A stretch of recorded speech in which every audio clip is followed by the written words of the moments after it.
Hi, everybody. Thanks for joining me today in the Locher Room. I'm Alan Locher. Carolyn Ann Clark joined the cast of Guiding Light in October of 1981 as nurse Lesley Ann Monroe, and her character sadly bit the dust after catching the infamous streaming death in May, I believe, of 1984. Kristen Vigard joined the cast in April of 1980 and made her mark as Morgan Richards, who the writers paired with none other than Kelly Nelson, played by John Wesley Shipp. These two talented actresses have continued to work on screen, in music, and other industries, and they left the Springfield canvas, but I can attest that they certainly left an indelible mark with all of us Guiding Light fans. Please welcome to the Locher Room Carolyn Ann Clark and Kristen Vigard. Hello. Hello. Good afternoon.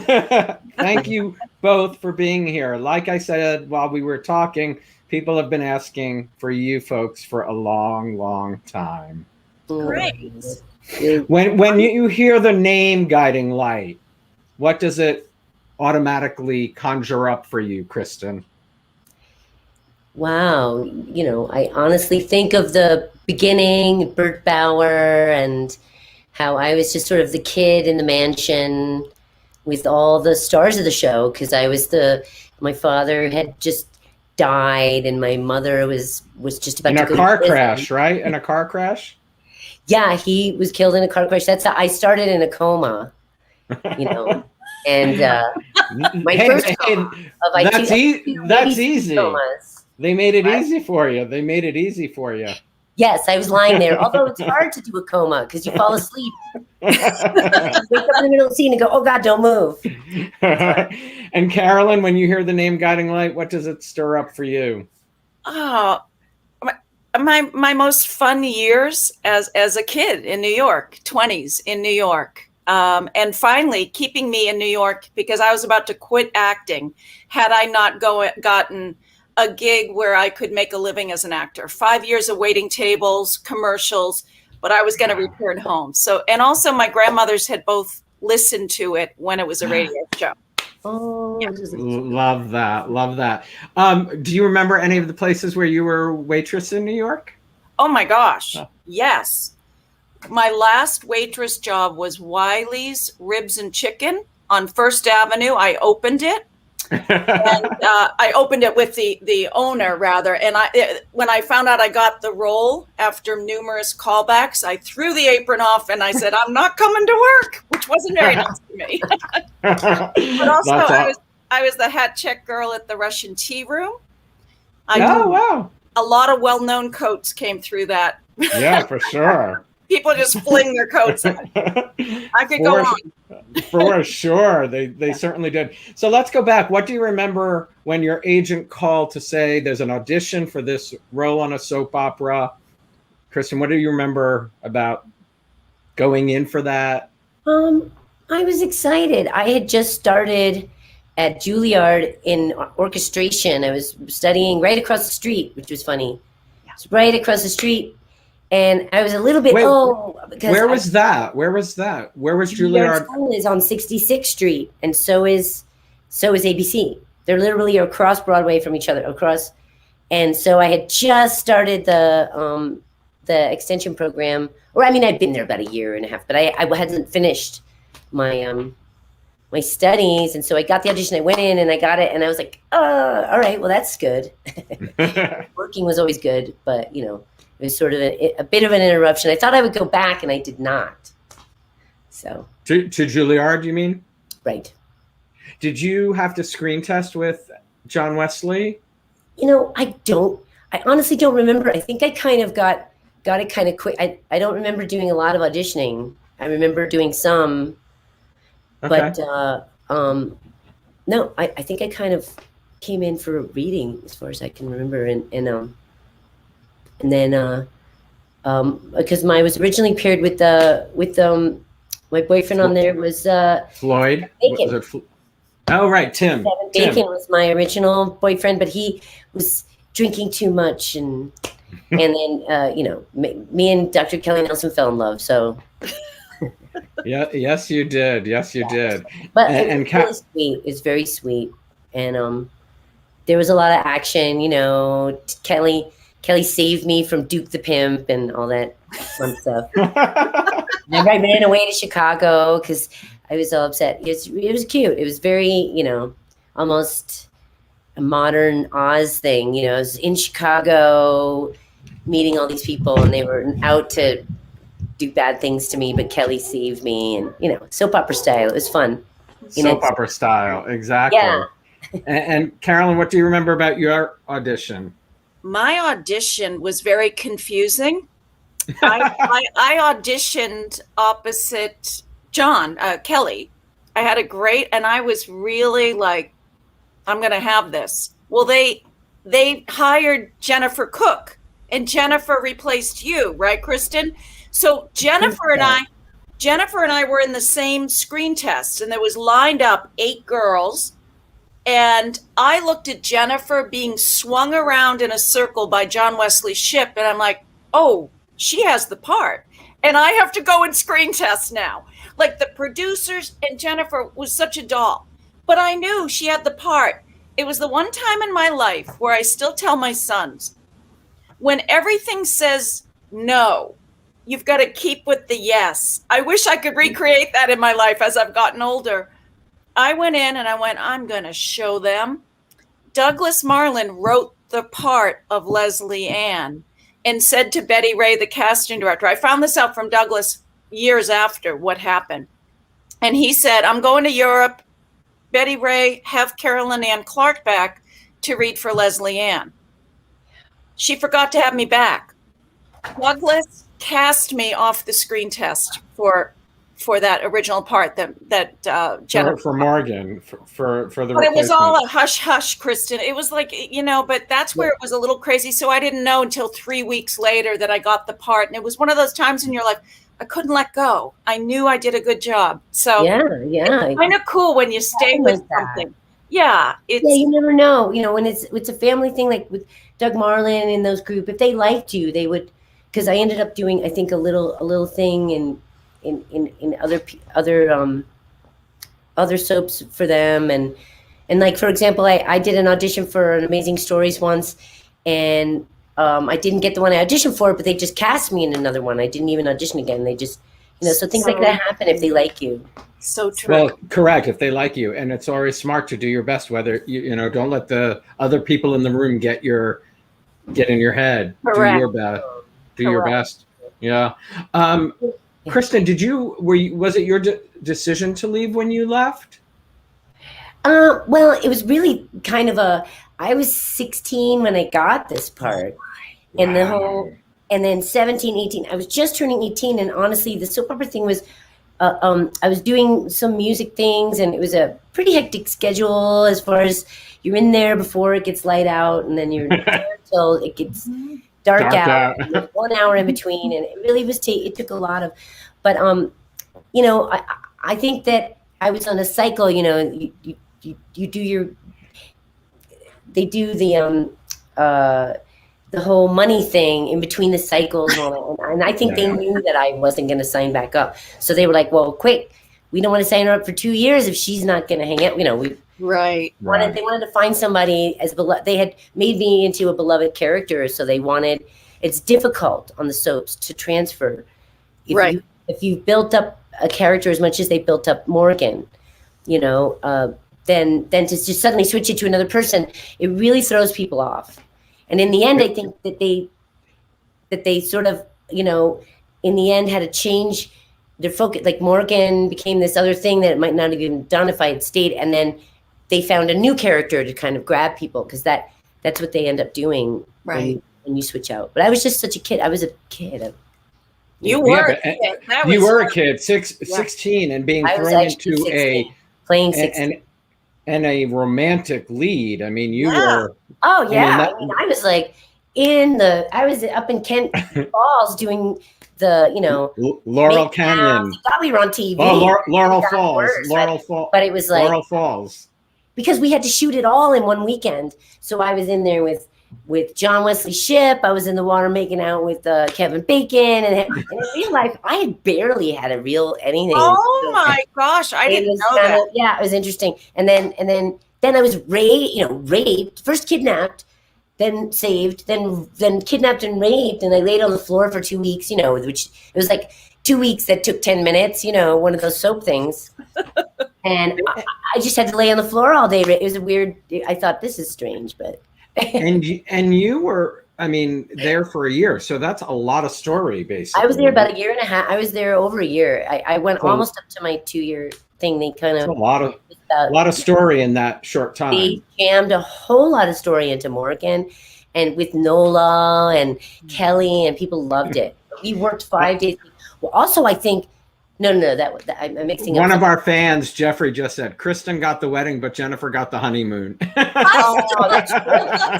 That is right. So true. That's right. Jennifer and John were in Tenerife, I think. I remember half the cast going. I was so jealous. Lesley Ann didn't get anything like that. Carolyn, do you remember your first? To Italy, and then they got. Oh, you went to Italy. No, not on this show. On One Life to Live one time. Oh. I think I was going to go to Italy, but I did the same thing. I was there about a year and 3/4, and I was like, music, and kind of ran away again. Carolyn, do you remember your first day? I don't. I was so nervous. In fact, I have to tell you, Marcia just sent me a clip because I'm not very good at keeping libraries of videos. Like, I don't have anything from Guiding Light. So Marcia, last minute, sends me that little clip. I don't remember being there. I don't remember. Kristen, I don't know. Like, I was such a nervous young person that I was never in my body. Like, I like walked through my younger years. I'm like, wow, I don't remember saying that. I don't remember my first day. I do remember. All right, well, hold on. You remember my first day? Oh, that's.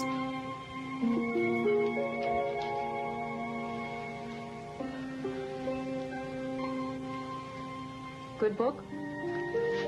What could be taking Warren so long? Good best man is hard to find.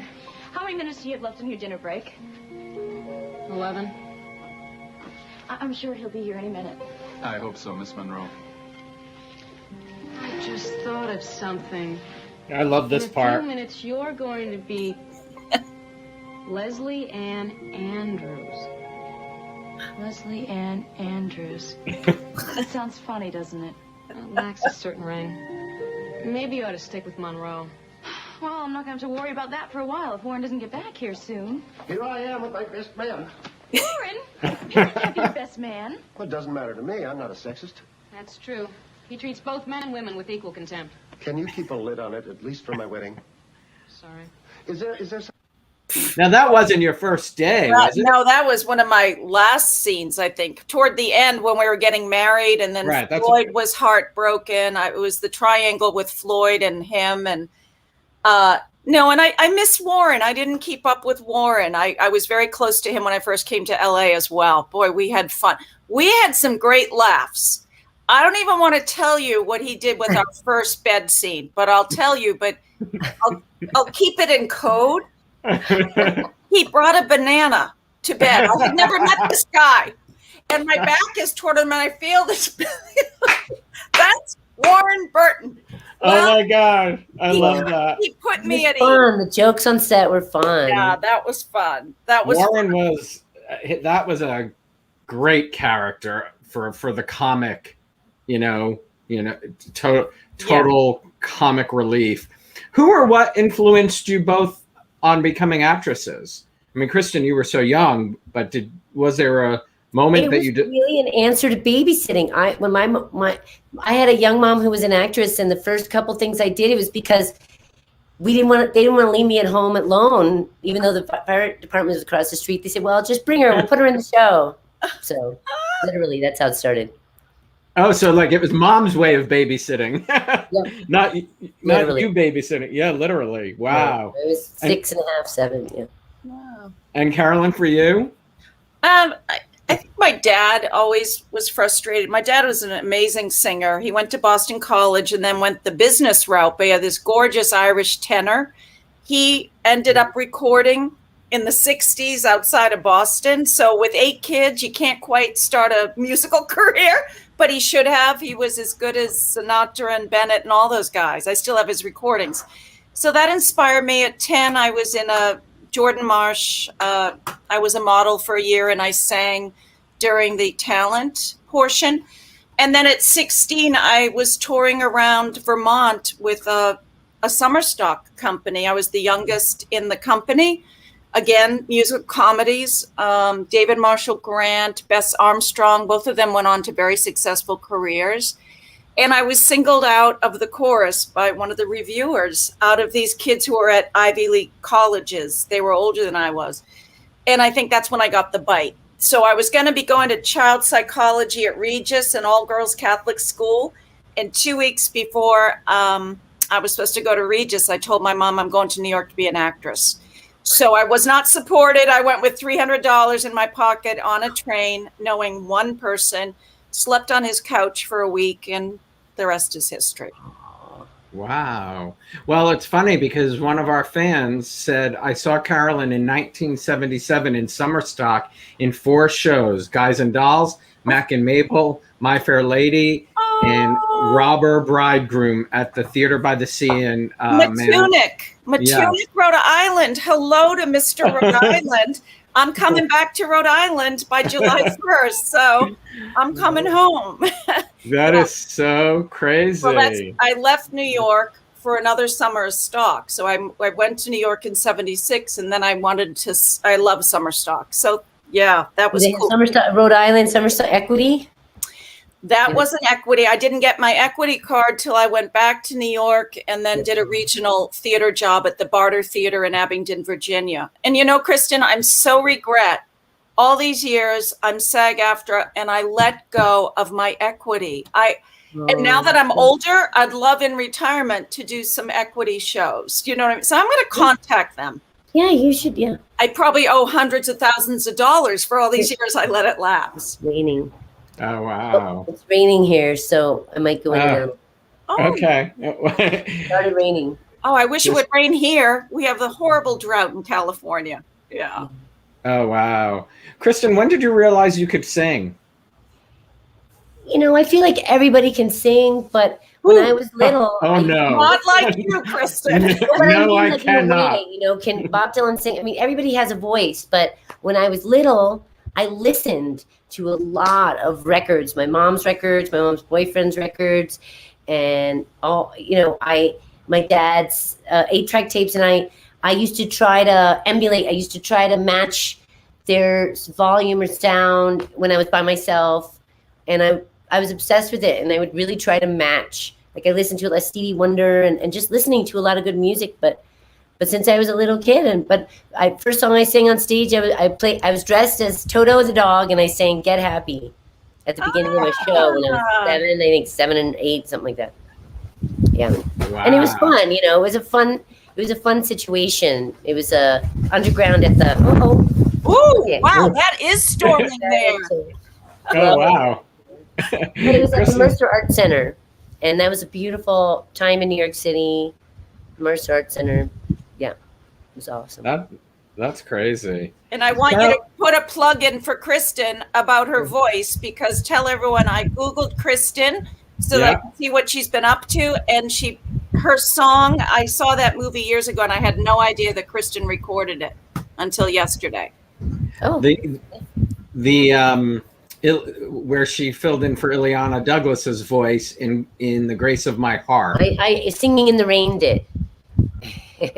Remember Singing in the Rain? She sings for the other, and she talks. Oh, okay. But that one really Singing in the Rain here. Oh, right, yes. But I think that song won an award, Kristen. Didn't you win? It was nominated. It was nominated for an Academy Award. Yes. Yeah, it was awesome. Oh wow! I mean, for writing, not for the vocal. For the writing, and for your vocals as well. Elvis sang it on the Academy Awards. Oh, that was his. Yeah. Wow. Elvis Costello, not Elvis yeah. Presley. Right. No. No, Elvis was deceased by that point for sure. Carolyn, you mentioned that Doug Marland created Lesley Ann and created Josh Lewis. Josh, Robert Newman, and you started at the same time? Correct. And we had and he would say, when we were off camera, he always did this snide, because one day he was given a line where the audience became aware that I wasn't just Lesley Ann. I was also known as Candy because I'd turn one trick. So Josh, Robert would go, Candy, mwah. And it was their laugh. No, Robert, I loved Robert. We actually dated for a while on Guiding Light. We had so much fun. I mean, he really, not only an extraordinary actor, but an extraordinary guy. And yeah. Yeah, he's a good man. He's a good man. Love Robert Newman. Kristen, fans were asking, what do you remember about the wedding? Do you remember anything about the wedding? Oh boy, do I ever! Yeah, that was exciting. It was an interesting experience. We were, one of the funny things about it that you can't really tell watching it, that we were on a hill that was a very, very steep hill because it was the right density of trees and grass. So they fudged it somehow so it looked flat, but we were actually having to walk up these hills and make it look normal and walk down, So it's very funny. I put my foot through the very expensive antique wedding dress going up the hill. So of course it was like a nightmare for them because it was an antique wedding dress. There was no second dress so they had to stitch it carefully and keep it turned. It was an accident, but it was just because of the hill, And did you get married? I know it wasn't really there, but it was Laurel Falls.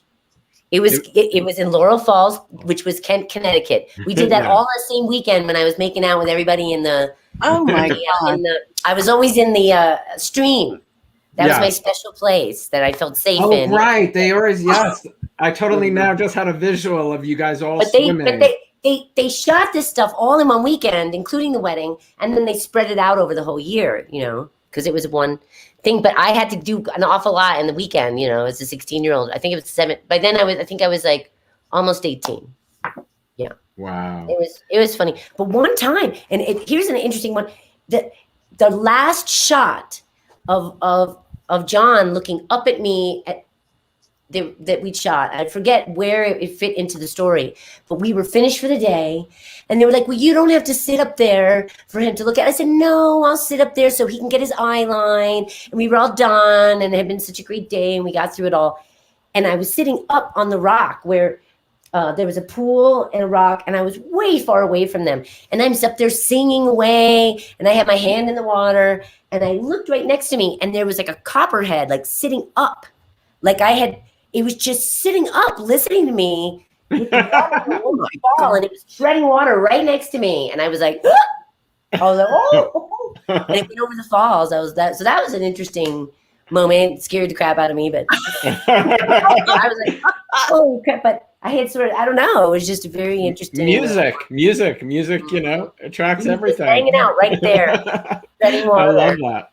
Well, what do you think working at Guiding Light taught both of you? Carolyn? That I could memorize more lines than I ever thought I could. And then some days I couldn't, particularly, we were young partiers when we were on. We would be out tripping the light fantastic. It was 54. Reaching in at 6 a.m., and going and being propped up in front of the camera. No, I mean, honestly, Marcia Clark once, I kept going, Marcia, I can't get the feelings going. She slapped me across the face. So I went on camera with this big red mark on my cheek. And I started crying because it hurt. Oh my God, that's fantastic. We were best friends. But you know what? It was if I regret anything, I was never written up for being hungover, but we would even have wine during lunch. I finally found help when I was 27. I did have an issue, self-diagnosed. Okay. But we were all little, drinkers. And did you go to Studio 54? Really? Oh my gosh. Since I was 12, pretty much. Yeah. Okay. Yeah. Pretty much to get a chance, we were out late. Look, all I was doing was dancing. I had made a decision until I was 21. I took a break from drinking because I thought if I drink, I'll get caught doing all this partying. Right. So I was like, you know, I was more Right. of an herbal. Party. Right. But, you know, that get rid of the smell and a little eye Well, drops. that's legal Yes. in most Now it places is. now. Uh, Now it is, yeah. I actually went to the Studio 54 with the B-52s came on to do a guest star role. Yeah, And I I remember. loved Yeah, And they in, were fun. in company. in company. That was for Floyd's, what is it Yeah. called? What was it? Floyd's Bar. It might not have been Wired company. for Sound. Wired Yes. for Sound. Wow. Well done. And so Lord. Tom Nielsen, everyone else had plans. So they said, well, we're being honored tonight at Studio 54. It was the only time I went to 54 without partying because they were these sweet Georgian singers who didn't drink or do anything. And they were so sweet. I went there with them backstage at Studio 54. But yeah, but they were sweet. Fun. Yeah. I totally remember I totally had forgotten, but you really flashback because I remember his club. Yeah. Oh, we had so many celebrities on the Bee Gees. I mean, it was really fun. That was, again, Well, that's so funny because Marcia sent you that picture. yeah. And that was with Robin Gibbs, right? In that Robin picture. Gibbs from B-50. Not From B-50. Bee Gees. Robin Gibbs is from Bee Gees. Bee Gees. Bee Gees. I didn't remember that they were on. I definitely remember the B-52s. It was just Robin that came on. Okay. And Maurice. That was Maurice. Oh, Maurice, not Robin. Yeah, Sorry. it wasn't Yeah, the whole group. Yeah. The picture, crazy. I saw that picture. Yeah. And one of our fans, Matthew, was asking Carolyn, can you talk about all of your Cedars Hospital coworkers, Michael, Marcia, Denise, and Jim? Yes. Well, first of all, Denise Pence, who played Katie, Right. she gave me the greatest going away gift, which were the pictures that you saw. It's all faded. It's literally, she did, because it was A really collage. dramatic. When I was written off, I was so sad. I was so sad. And it was the best going away gift of all the pictures from CBS publicity that she'd gathered. And she was a sweetheart. Michael Woods and I had a mad crush on Michael in real life. So I was very shy around him. I've told him that since. We're good friends. Did you work with Michael Jeff Fahey. I O'Leary? love Jeff Fahey. He was such a sweetheart. What a doll. I don't know Jeff Fahey. What role did he play? Jeff Fahey played the painter. Oh, what was his name? Oh, now I'm blanking his name. I'm going to look it up. Give me a second. Jeff Jeff. Wait now. Oh, I can almost, it's on the tip of my, I'm going to Ben. look. Oh, yeah. Ben, the painter. Mhm. Ben. I think there was another Ben by the time I got there. But you know There who else? was Jeff Fahey, and he was so nice, and he and his wife and their friends were real sweet to me. They would let me come and have coffee with them or something. Yeah. I was, yeah. Peter Simon also. He was one of the doctors. And Dr. Bauer. Bauer. He and his wife just celebrated their anniversary. Did Oh, wow. they? That's Yeah. great. Courtney Simon, she was a writer as well. And I remember Courtney. Yes. Yeah. Yes. Did you work with Michael O'Leary, Rick Bauer? Did. And we stayed in touch. Michael and Grant Alexander, Kristen, we all stayed in touch, but this goes back to when I got here in the 80s. In fact, Kristen Testros had the big Guiding Light rap party out here. Yes, I was there. You were there. there? I was there. I think I have a picture of you from there. Okay. I do. I was there. You just reminded me. So Grant and Michael basically took over. You said how everyone used to drink at lunch. Michael and Grant had this great dressing room, and when there were big weddings and all of those big party what was that scenes. place called? Right down the street there. Right. Kristen, I don't remember what it was called. An Italian place. We went. I was a little young, so I wouldn't get invited to those. But. Yeah, well, Guiding Light had moved a number of times, I think, since you guys have been we ended there. up on Down in the 26th district Street. anymore. 26th Street. I was in the old radio building. We were in the Oh. building that it had been in since the radio days with Burt Bauer. Wow. Oh, wow. They had all Yes. the Speaking stacks the old of Burt, talk about what you remember about Sharita.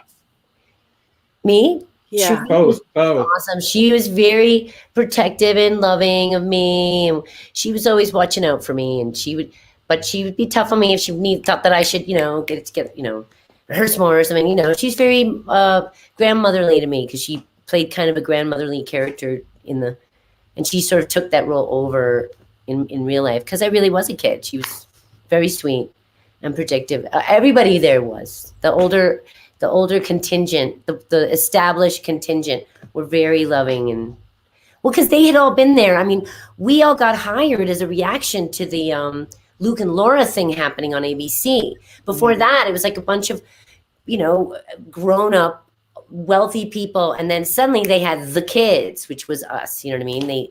They hired, I don't remember, about 5 of us. Oh, I guess. that's interesting. Probably the whole Laurel. Yes. Right. The whole Luke Laurel and Laura Falls sensation picked up in the colleges. So we were the answer to the Luke and Laura because we were on at the same time. Yeah. Right. That makes sense. Completely. Completely. Kristen, memories of working with Geraldine Court and Kathleen Cullen? Sharita Bauer, I forgot to say, Sharita was just an awesome person. But Geraldine, like I said, all those people were so wonderful. And I can say it now because we're not on the air anymore and I'm not in the soaps. I won't get in trouble. But they used to sneak to my room and let me do their hair because I was really good at doing the blow dry thing. That if they found out that you did that, you could get in really big trouble in the soap. Yeah. So whose hair did you do? Whose hair did you do? Geraldine. Oh my gosh. Because I really liked to smooth out my hair. I didn't want my natural color. So you can see now it gets very curly. And on soaps, I wanted it to be all, kind of shined up. You had a secret hair salon going on in your dressing room. I did, and it was very naughty. You're not allowed to do that, but they tolerated me because it made them it made Geraldine happy. That's so funny. I love. They knew. They saw that her hair was done. They should be like, "Oh, it's fine," But it looked pretty good, so it made them look good. So yeah, for sure. Yeah, Carolyn, do you have any Sharita stories? I was in a few scenes, not too many. When because Tony and Ellen Dolan, they started putting Lesley Ann in the Bauer family visiting. I don't know why. Sometimes you don't know why you end up in certain storylines because they didn't have enough to do with me. I just remember just how charming she was off camera and how my grandmothers were so excited that I got to meet Dawn Stewart and Sharita. Yeah. And, one of my grandmothers was dealing with dementia. She was about 93, and I brought about 5 of us to Maine, where my father had this big inn he had turned around. And anyway, my grandmother said to me, "Carolyn, I didn't know you moved to Springfield." So she knew I lived in New York, but she knew I was Carolyn, not Lesley Ann. But seeing these people from the fictitious town of Springfield was very confusing for her with her dementia. But she was excited to meet everyone off camera. That's so cute. I love that. That's amazing. Well, it's kind of like the fans. It's, I have to say, as I've gotten older, I have such regard for the fans and their love for us, because I think during this political time in our country, I've become such a fan of news people that I'm a geek when it comes. In fact, I was washing my hair in the bowl one morning on as the world turns before the hairdresser got there, and next to me was Diane Sawyer doing her own hair. Oh. And I remember, Mike Wallace at the 57th building, at the 57th Street CBS building, when I was in the lunch line, like that's where I am such a fan of those news people, and was when I was a young person. I just so admire what they do in front of the camera. They're not doing lines. They have to do their own research and report. Yep. Very exciting. Well, and it's interesting, during this time, I mean, that's, I started this really just on a whim, and fans have just loved being reconnected. I mean, think how long you two have been off the air. The show has been off for Die Hard. They are right. Right. you're in their living room 5 days a week. You know, it's really family. like, It's family, and I really respect that. And I they never feel close to you. You know, I remember I was in the hospital for stretches a couple times doing things on my back, and I remember certain shows, not necessarily soaps, but I remember TV shows that got me through the day because it was on one that I liked with really good writing or something. I would just watch it, and it would be on 2 times a day, and it would get me through the day. I would be like, okay. And because I would get out of my head and out of my pain, and it would, you know, and so people in the hospital or in jail or just laid up, you know, it really they get close to you. They think they've watched you lose your virginity. They think they've watched you go through all these horrible things, you know, and so they watch you get married. They watch you get married. They watch you get divorced. They watch you get married. I thought about that. I said, now, if this guy who's playing the priest was a priest, I'm married to John because we did the whole thing. I was like, it was weird. I was like, we're married now. We did this whole thing. I was like, good thing this guy. And then he said he was ordained. I go, uh-oh. Uh-oh. That's so funny. Carolyn, another fan, just said they watched the episode you did of Tales from the Dark Side where you were possessed by the spirit of a dead preacher. Did you like being possessed? I love being possessed, and that was Connie Stevens. Anyway, on camera, Kristen, you're right. Connie Stevens was my mom. It was a very low budget thing. You know, it was tough to do low budget, or, you know, when you start doing the guest star roles after being on Guiding Light, you come from this family environment where everyone knows your name. I never quite had the same pleasure doing those guest star roles that I did because you only know these people for a couple weeks or a week at the most sometimes. So you don't bond the way you do with the hair and the makeup and the set decorator. It's just, you're the actor. Yeah, that's right. Or you're just visiting for the week. So soap operas have a sweetness that, in fact, I always say, and I think other people say, it was the closest to 9 to 5 that you could get as an actor. Yeah. And right, Kristen, and it also allowed you to have a real life, because when you do episodic work, you're living and breathing it. You could be there till 2 a.m. There were only 1 or 2 times that I had to do 2 a.m. at Guiding Light or As the World Turns. And those were fun, but those were only very rare.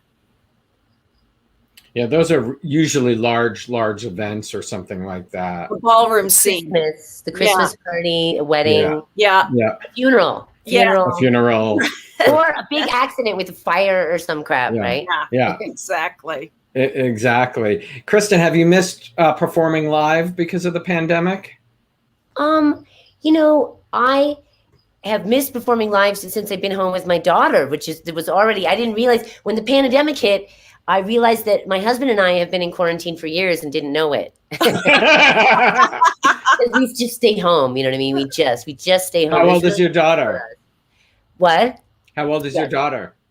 She just turned 21. Turned 21, and she lives in Albuquerque and is doing really wonderfully. And following in mom's footsteps at all? Pardon? Is she following in mom's footsteps at all? Well, she, you know, would like to do some of that stuff, acting and stuff, but we're in New Mexico. It's a little, you know, they have acting here, but she's not driven, you know, to act kind of. But if she, you know, I think that she would do it. But she's more a music person so far.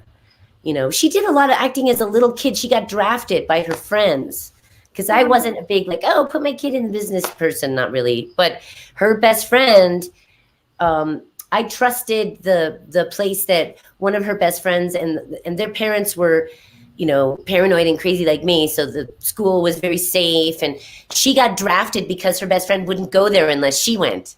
So they were like, 'cause they were little, you know, and then she got a basis in theater. And, you know, as my mom found out and why she let me get into some fun kids theater, you know, when I was a kid was, you know, your child learns how to follow direction, how to listen, how to behave in a group.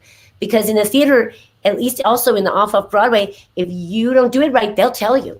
The grown-ups there will explain the theater to you, you know. So that was all good for parents, you know, parenting.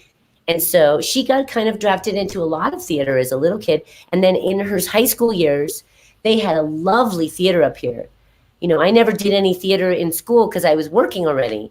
Right. You know, yeah, at 16, you didn't need to. I was already, and then sometimes the drama teachers were mean and rude because I think they were like, "Oh, you think you're an actor?" And I was like, "Oh no, another drama teacher."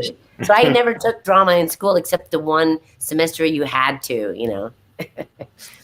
But my mom wasn't, you know, pushing the business to me at all. It just happened, and then she went, "Okay, well, you know, go ahead." But Emily, she's interested in it, but she kind of knows she's more attracted to steady work, if you know what I mean. Mm-hmm. But if it happens naturally, you know, it's I think we all know what you mean. Yeah, it's a steady paycheck. Struggle through the arts, you know, and it's Definitely. it's a struggle. It is. Carolyn, yeah. Can you talk about World Turns? You worked with Don Hastings and Catherine Hayes. Yes, and Catherine and I became very close. Don was great. Catherine was great. One of the funniest men you've ever met, right? Oh my gosh! But they were such pros. You know, how do you not admire people who show up on time, who have all their lines down? I think also, coming to LA, it was a big culture shock because on soap operas on the East Coast, if you don't have your lines, you don't have a job. If you don't do your homework, you know. They're tough on the East Coast. Yeah. And when I came out to LA to see younger people than me, because I came out at 25 or 26, I was turning 27, and kids would be on sets and not have their lines. And I'm like, wow, because they were stars. So I think in that way. That was later on. That was definitely later on and more California style. Right. Exactly. Very much California. New York was more like theater, at least in the early, exactly. Exactly. But Dawn and Catherine, I mean, I just love Catherine Hayes, and I know I stole their baby from them. So again, yeah, you stalked Dr. Bob, right? I stalked him, and this was before Hand That Rocks. You had more fun than I did. Oh no. This was the brilliance of Douglas Marland, before Hand That Rocks the Cradle, before Fatal Attraction. This storyline. In fact, I said to him, because I didn't have to audition, I said, well, how do you know I can do this part? And he said, I know you have the underbelly of this. So he knew I was a crazy lady in this nice persona. I had a lot of fun, and they had to carry me off to the funny farm. And but I look back at those days and the scenes and the way I did it. It's like, oh, it was so melodramatic. I mean, I regret. That was fun.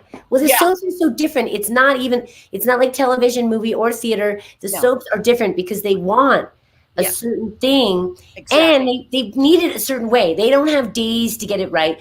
They got to get it right now. So you have to wait for the red light, which is complicated. Because if you do your reaction when the person yells at you, they miss the shot. So you boo. You have to wait. Light goes on. Now you react. That's difficult. It's a different thing. It's a different acting. You know, and now, but exciting. You know, it sounds like you had a lot of good juicy stuff. I did. I was that was a juice. I definitely was watching. I kind of remember it, but I loved, you know, Donna and Kathy to me were like, you know, they were like my parents. I looked to the, you know, you watch that show, they were like that thing. You both mentioned, I think, off camera. Can you talk about Michael Tylo and Lisa Brown? And you, Lesley, Carolyn, got to work with who played Violet. Yeah, how do you say her name? Nola? No. The woman who played Violet. Violet. She was Quentin's. Beulah. Oh my goodness! I haven't thought of Beulah. Actually, my fiance in real life at the time, I dated Harry for 8 years. Harry and I were invited to Beulah's home on the beach in Long Island. She and her husband had us down for the weekend. You know, it's funny. You think of things that you did off camera. I remember putting the suitcase on her bed and her scolding me and Harry, like, no, dear, you do not put a suitcase on a bed.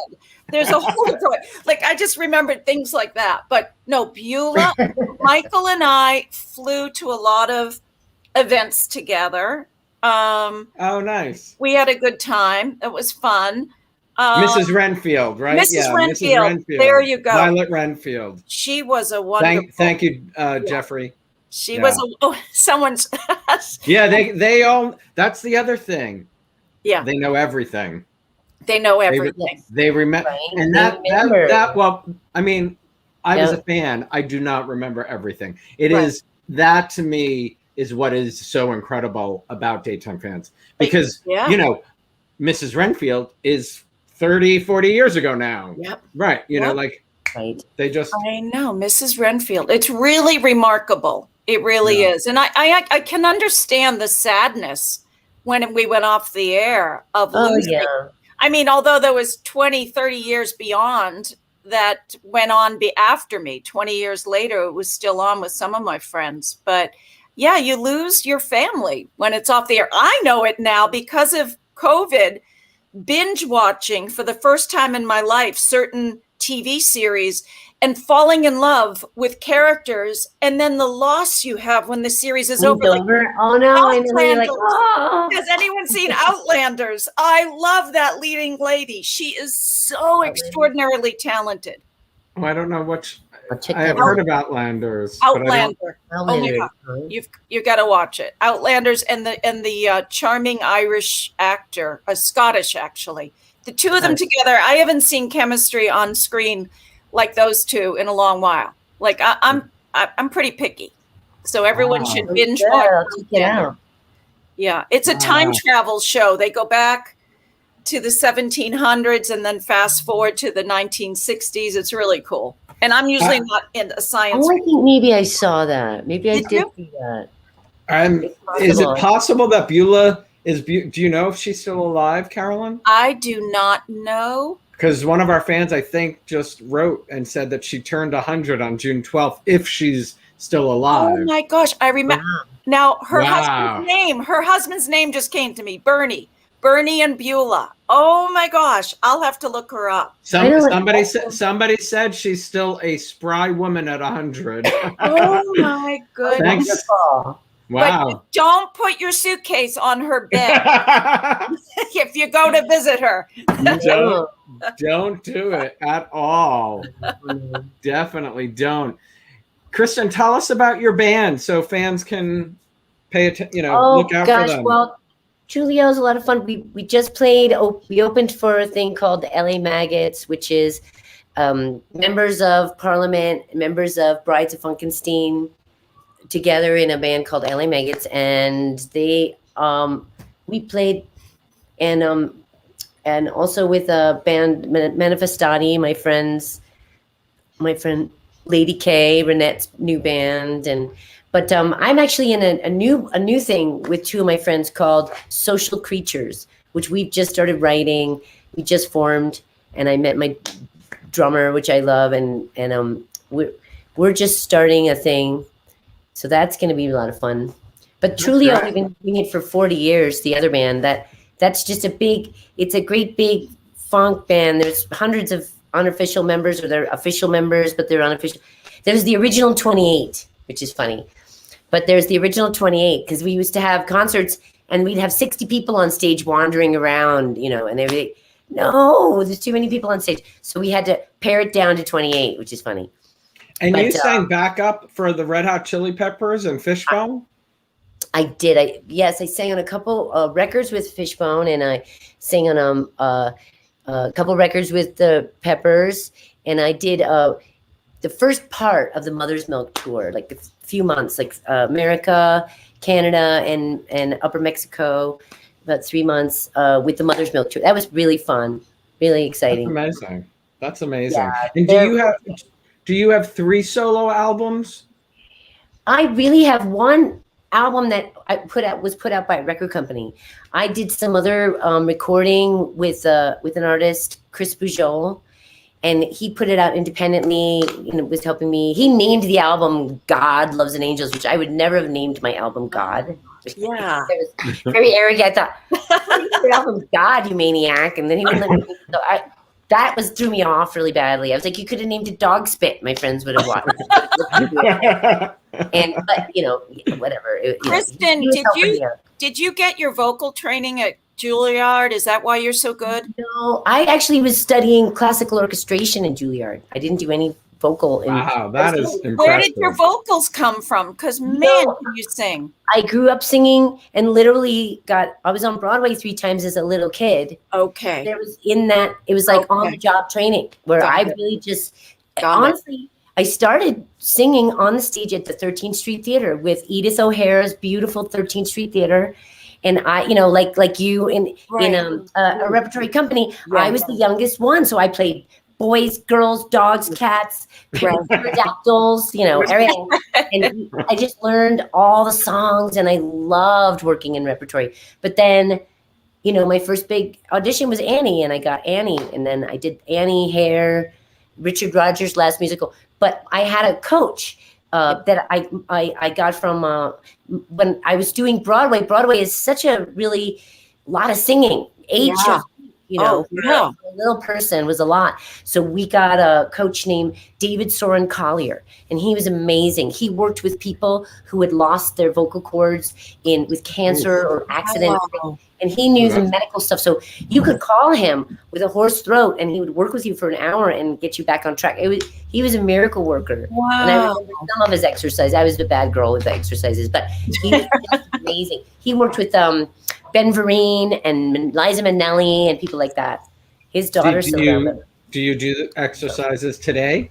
I do not. I'm bad. Once in a while, I can't sing anymore. When I was so happy I could sing when I went to this thing recently because I didn't know what was going to happen, but I was able to sing.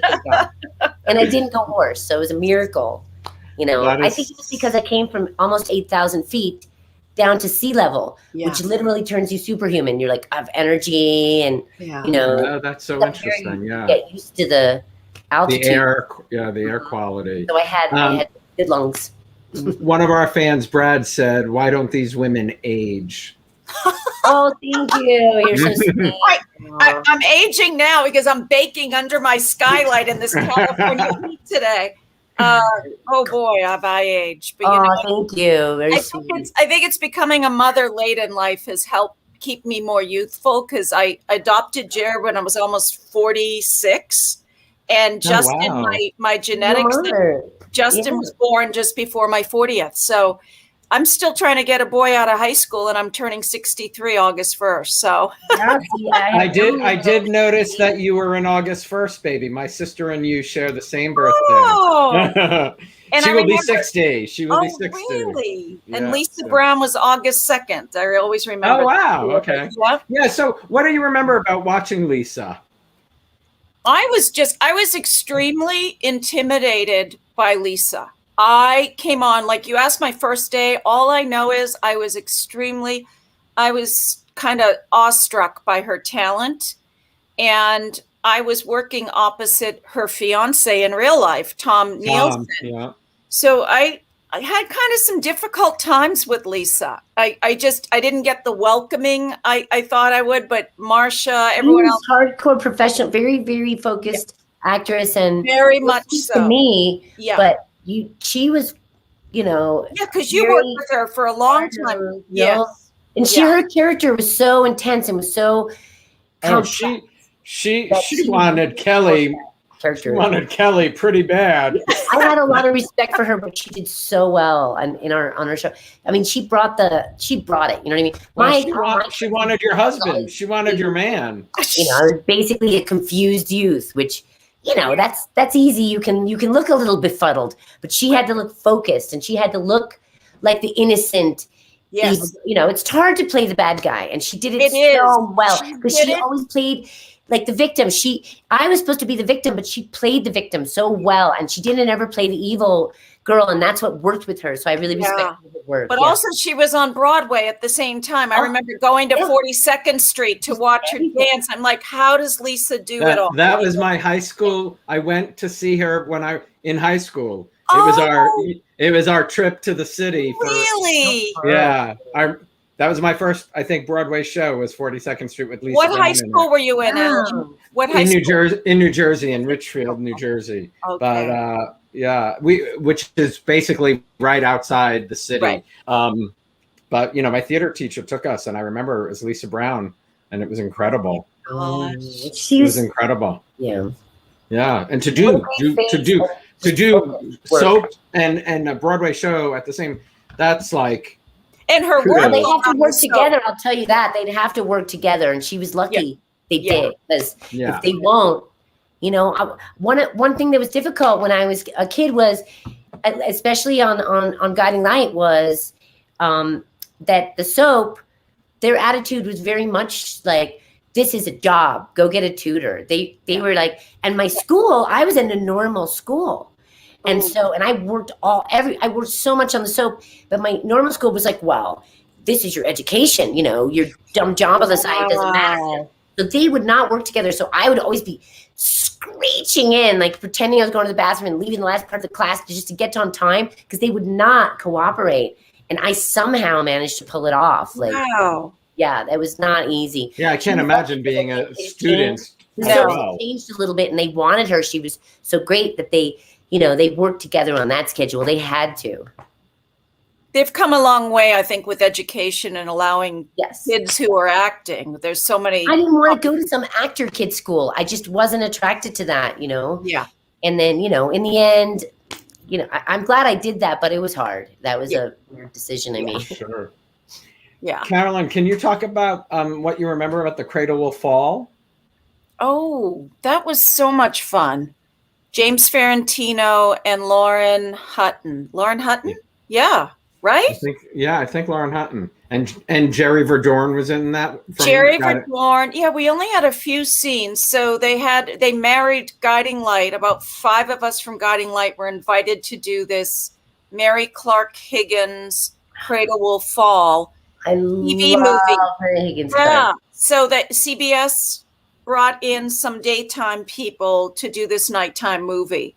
Wow. So I just remember filming it in 1 week, and they were very kind. I remember, because I'm such a foodie, I remember Lauren doing this very generous thing of bringing fresh seafood to the set one day, like crabs and all of this. So, because I remember food. So, that's so funny. Lauren Hutton, Ben Murphy, James Ferrantino, Sharita, correct. you. Correct. Elvira Rossell. Elvira was also in it. Correct. I think that was it. And Jerry. Yeah. Yeah.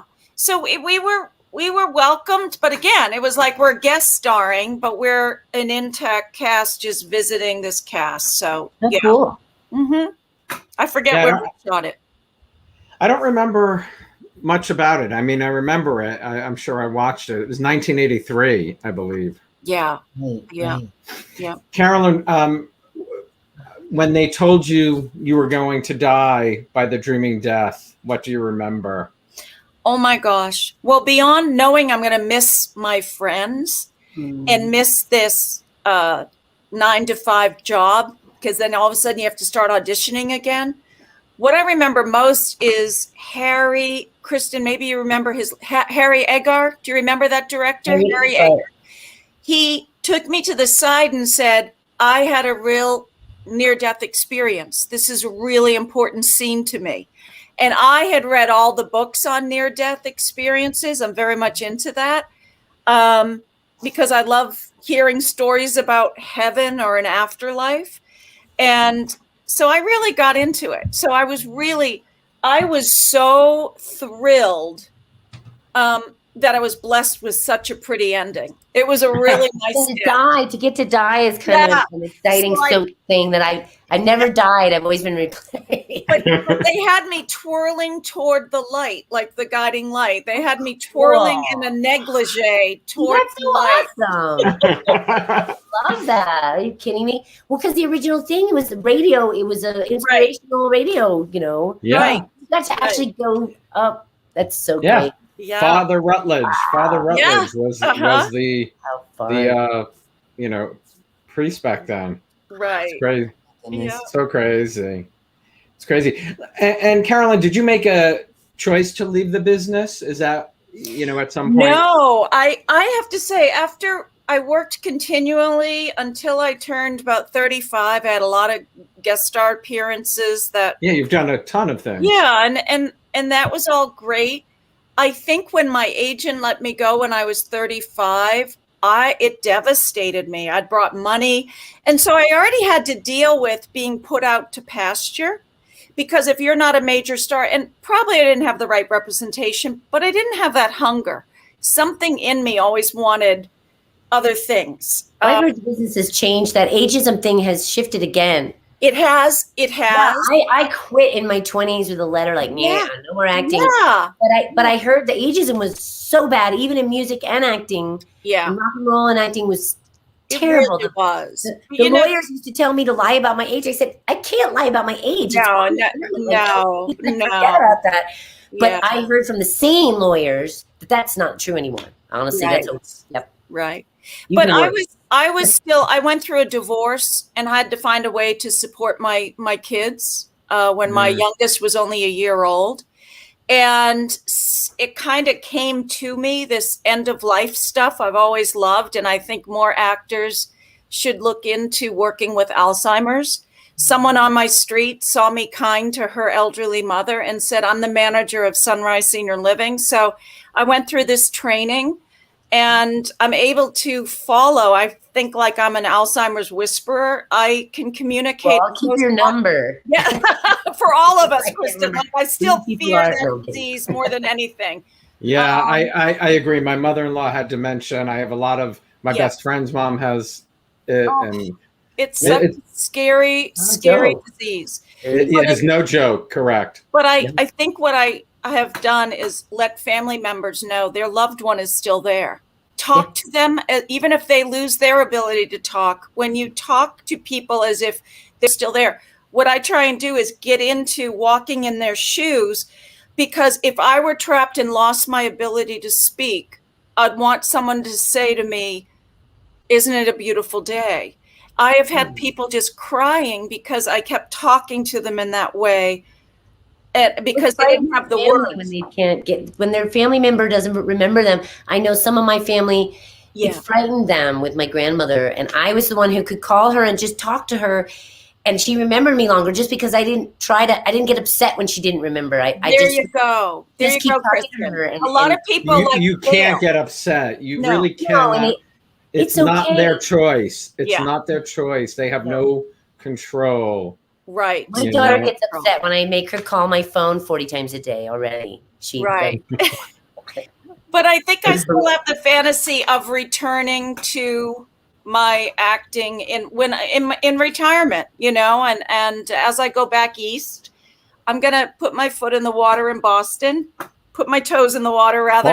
Boston's a fantastic place to do that. It is, and I can put your foot in it, like you're cooking. Put my foot in, Kristen, not the toes, just put the whole foot in. Yeah. I think I will, because that has always been my goal, to go back to where I was born, and it's a gentler place. And my kids wouldn't let me go gray, so I'm still bleaching my hair, and I think I might go gray. And then I'll be that perfect grandmother from Boston with the Boston accent and everything, if I can remember how to get it back. It's a tough accent.